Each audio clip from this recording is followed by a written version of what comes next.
নিশ্চিন্ত থাকা যায় না। তো এই যে আপনাদের সাথে মূল ভূখণ্ডের যোগাযোগ হয়ে গেল, ঢাকা শহরের ট্রাফিক জ্যামে আপনাদেরকে পড়তে হবে না।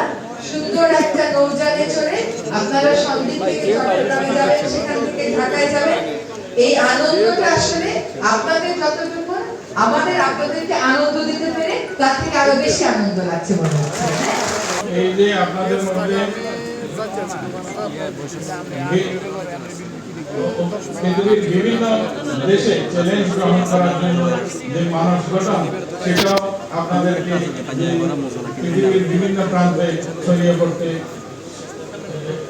সহায়ক হয়েছে। কল্পনা করেছি আল্লাহ যদি আমাকে কখনো সুযোগ দেন, সমস্যাগুলো সমাধানের চেষ্টা করব। আমি ভাগ্যবান, আল্লাহ আমাকে সে সুযোগ দিয়েছেন। সমস্ত প্রশংসা কেবলমাত্র আল্লাহর জন্য। বলেছেন অলরেডি, আমরা চেষ্টা করছি যাতে সমুদ্র উপকূলীয় ফেরি সার্ভিস করা যায়, সেজন্য হয়তো আমাদেরকে বাইরে থেকে আসতে হবে। এখন আমরা টেম্পোরারি দিয়েছি 2 মাসের জন্য, 2-3 মাস, এরপরে সম্ভব হবে না এই পরিচালনা। আপনাদেরকে টেম্পোরারি মানে অস্থায়ীভাবে আপনাদেরকে আবার সিট রাখতে হবে, সেটা না হলে আপনার দাঁড়িয়ে আসতে পারবে না। আমি লেখা, আমি সাধারণত লেখা পড়ি না, লেখা পড়লাম, মনে যান্ত্রিক ভাবে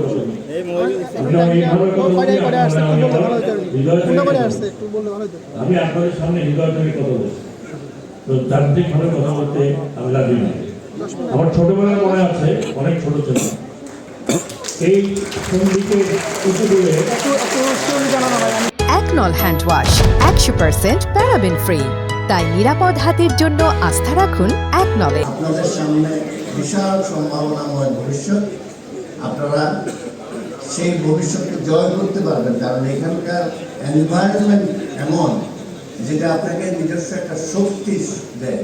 অন্তর্বর্তীকালীন সরকারের অন্যতম লক্ষ্য হচ্ছে একটা নির্বাচন করা, যে নির্বাচনটা হবে আদর্শ নির্বাচন, যেখানে সবাই ভোট দিতে পারবে, তাদের মতামতের ভিত্তিতে তাদের প্রতিনিধি নির্বাচিত হবে।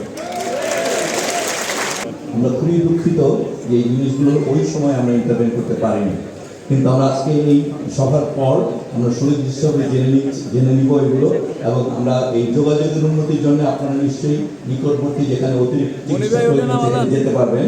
আর এইখানেও আমরা ইতিমধ্যে যেটি জেনেছি যে একটি বিশিষ্ট হাসপাতাল নন ফাংশনাল আছে, সেটাকে আমরা ফাংশনাল করার চেষ্টা করব। তাহলে আমি আপনাদের আনন্দে খুবই আনন্দিত যে আপনাদের যোগাযোগের একটা ভালো ব্যবস্থা হলো, এই বিচ্ছিন্নতার অনেকটা অবসান হবে এতে। আমার মাথায় একটা চিন্তা আছে, কারণ এই দুর্গম অঞ্চলগুলোতে সবগুলো সেক্টরই সমস্যাগ্রস্ত হয়ে গেছে, স্বাস্থ্য বলেন, শিক্ষা বলেন। যেহেতু আমি একটা মন্ত্রণালয়ের দায়িত্বে রয়েছি, আমি এই সভার পরই আমি ঠিক করেছি যে আমাদের এখানকার শিক্ষা কর্মকর্তার সঙ্গে বসবো এবং এতগুলো অঞ্চলে প্রাথমিক শিক্ষার যে সমস্যাগুলো, এই সমস্যাগুলোকে চিহ্নিত করে কেন্দ্রে দূর করা যায় সেজন্য উদ্যোগ নেব। যেটা 7 মাসে করা সম্ভব হলো, সেটা এত বছর কেন হয়নি, কেন বিচ্ছিন্ন রাখা হয়েছে, এই জবাবও আমাদেরকে পেতে হবে। এবং আমি শুধু বলবো যে আমি মৎস্য প্রাণী সম্পদ থেকে যেটা আপনাদেরকে বলতে চাই যে আমরা আপনারা সমুদ্রের পাড়ে যেহেতু থাকেন, মাছ ধরার কাজ তো করতেই হয়।